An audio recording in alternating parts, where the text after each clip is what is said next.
একজন বিধায়ক আছেন 5.5 লাখ টাকা ইনকাম আর 8.5 কোটি টাকা প্রপার্টি, কত ডিফারেন্সেজ হতে পারে?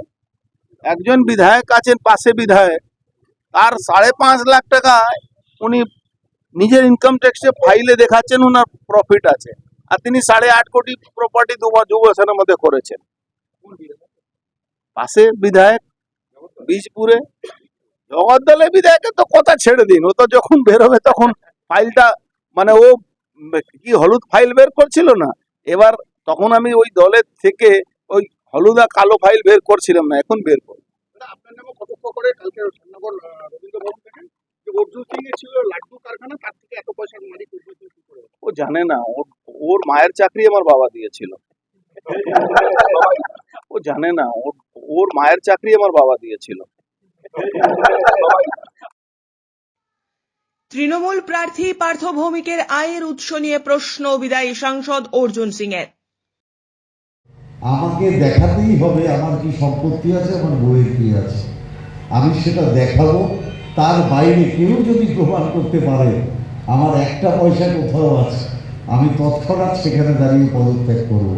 কারণ আমি আমার বাবা প্রিন্সিপাল ছিলেন, আমার মা শিক্ষিকা, আমার কাকা শিক্ষিকা, আমার কাকিমা শিক্ষিকা, আমার পরিবারটাই মোটামুটি শিক্ষক ওরিয়েন্টেড।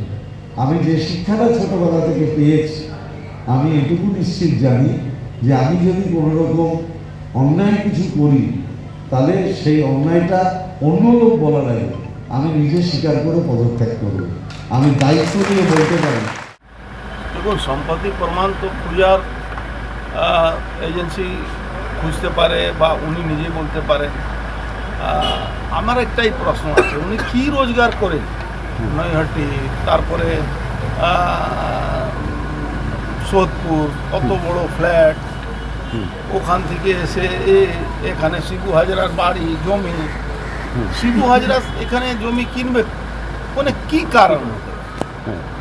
তারপরে আরো 60 বিঘার সম্পত্তি দেখুন ডকুমেন্ট এসছে আমাদের কাছে। তো ঘাটালের তৃণমূল সাংসদ অভিনেতা দীপক অধিকারী বা দেবের বিরুদ্ধে অভিযোগ গরু পাচারের টাকা দিয়ে ছবি তৈরি করেছেন, সম্পত্তি করেছেন। যদিও সেই অভিযোগ নস্যাৎ করে দিয়ে দেব বলেছেন একটা টাকাও ঘাটাল থেকে নেননি, উল্টে নিজের পকেট থেকে গরিব মানুষকে টাকা দিয়েছেন। আর এবার তা নিয়ে তৃণমূলকে নিশানা বিজেপি সাংসদ অর্জুন সিং এর। তার বক্তব্য, দেবের বিরুদ্ধে তার দলের লোকেরাই এই ধরনের অভিযোগ করেছিল, দেবের দলকেই এর জবাব দিতে হবে। রিটেক, দেবের দলকেই এর জবাব দিতে হবে। দেবের অভিযোগের ভিত্তিতে ওখানকার দলের সভাপতিকে রাতারাতি দলের সভাপতির পদ থেকে সরিয়ে দেওয়া হলো। তিনি প্রশ্নগুলো তুলেছিলেন যে দেব গরু পাচারের সঙ্গে যুক্ত এবং সেই গরু পাচারের অর্থ দেবের কাছে যেত।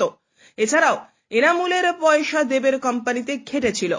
মঙ্গলবার দুপুরে মজদুর ভবনের গণমাধ্যমের প্রতিনিধিদের মুখোমুখি হয়ে ব্যারাকপুরের বিজেপি সাংসদ অর্জুন সিং এসব তথ্য তুলে ধরেন।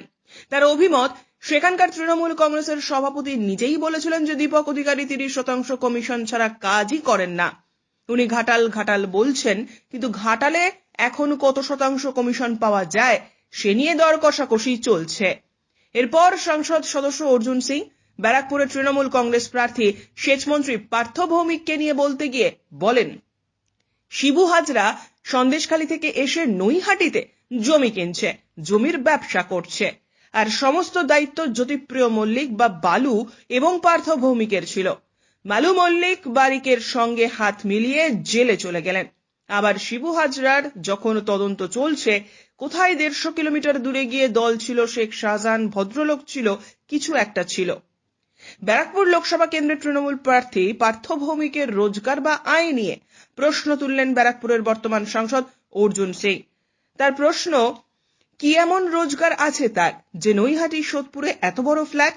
হঠাৎ করে এমন কি রোজগার ছিল যে একসঙ্গে 5টা পেট্রোল পাম্প নিজের নামে? একটা পেট্রোল পাম্প বিক্রি করার জন্য এখন প্রস্তুতি নিয়েছে, হয়তো বকলমে রয়েছেন তিনি।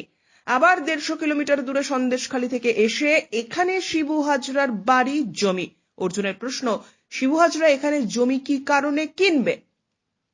আরো 60 বিঘে জমির প্রমাণপত্র এসেছে আমাদের কাছে।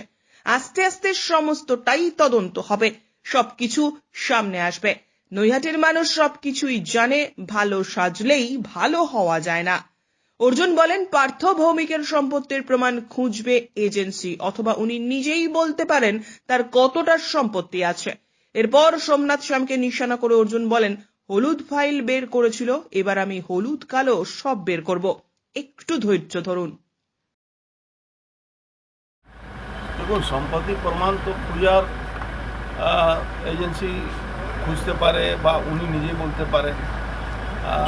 আমার একটাই প্রশ্ন আছে, উনি কি রোজগার করেন নৈহাটি, তারপরে সোদপুর, কত বড় ফ্ল্যাট, ওখান থেকে এসে এখানে শিবু হাজরার বাড়ি, জমি। শিবু হাজরা এখানে জমি কিনবে কোনে কি কারণ? তারপরে আরও 60 বিঘার সম্পত্তি দেখুন ডকুমেন্ট এসছে আমাদের কাছে। তো সামথিং রং বিহাইন্ড দ্য বার, এটা তো আছে কিছু না কিছু। উনি নিজেকে অনেক ভালো সাজছেন, ঠিকই আছে, ভালো সাজা উচিত আছে, কিন্তু হঠাৎ কী রোজগার ওনার ছিল কি একবারই 5খানা পেট্রোল পাম্প, একটা পেট্রোল পাম্পের কাগজ আমার কাছে আছে, উনি বিক্রি করার চেষ্টা করছেন। হয়তো বকালামে আছেন, হয়তো দেবুর যে আছে ওখানকার যে গ্যাস দেবু, তারপরে মিঙ্কা এখানে থাকতো, তার গ্যাসটা পুরো কী হলো সবাই নেহাটি লোক জানে। এটা তো অনেক ব্যাপার আছে, সব তদন্ত চলবে, চিন্তা করছেন কেন? আস্তে আস্তে তো বেরোবে। খালি ভালো সেজে নিলে তো ভালো হওয়া যায় না। আমি ব্যবসা করছি তো আমার রোজ ইনকাম ট্যাক্সে আমি ফাইল দেখাচ্ছি, এ করছি, তা আমার একটা কত আমার ইনকাম আছে।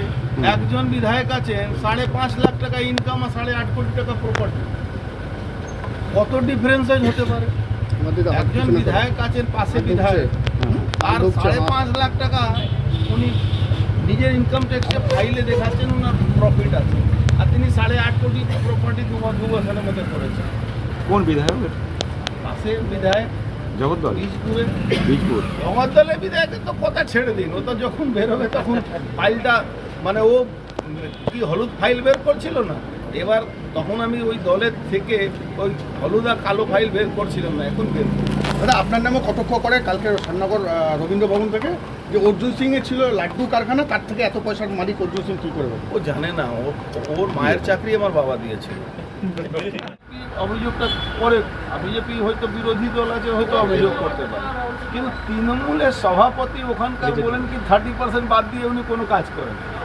তো এর মধ্যে তো বিজেপি সেকেন্ডারি হয়ে গেল, ফার্স্ট তো হলো তৃণমূলে, যাকে দল থেকে উনি তাড়িয়ে দিলেন দিদিমণির সঙ্গে কথা বলে। তো যা তো অদ্ভুত ব্যাপার আছে, নন ব্যাপার আছে।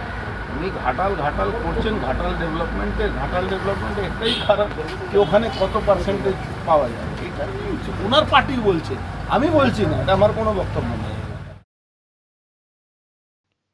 জগদ্দল থেকে হিমাদ্রি শেখর ভট্টের প্রতিবেদন, চ্যানেল 24/7।